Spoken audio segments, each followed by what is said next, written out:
Jean Munezero Thierry, nkaba koperative des jeunes entrepreneurs technologues en agroalimentaire projet ANSIC. Tukaba dusanzwe twagiye hamwe kugira dushobore guhingura icyo bita ketchup tomate, ni derive ya tomate. Ketchup imeze neza ihinguye mu buryo novuga buri kama, 100% naturel, ihinguye mu tomate zindi iwacu. Usanga dukorera mu Kigobe aho bita ku Bashinwa, haruguru y'ambasade y'Abanyamerika. Rero nyuma y'iyi produit twaranshije ni nka twebwe turi abambere ngaha mu gihugu. Turafise izindi ayandi ma boisson twakompanye.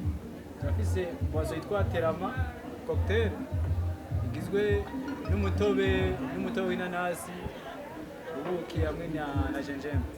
Umutobe umeze neza cyane ku bantu bakunda kuba bafise ingorane za stress, abakunda kuba barushe cyangwa afise ingorane zijyanye n'ivumbuka ry'umurindi w'amaraso.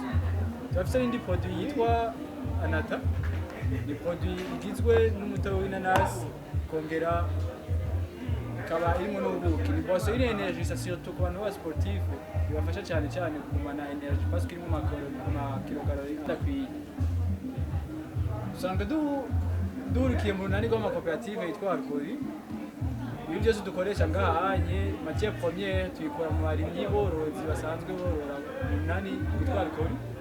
Usanga bakora barima za mandarine, amananasi dukoresha muri aya mapodi yacu, aya matomati yose ava mu abarimyi bahurikiye mu makoperative ari mu runani Arcori.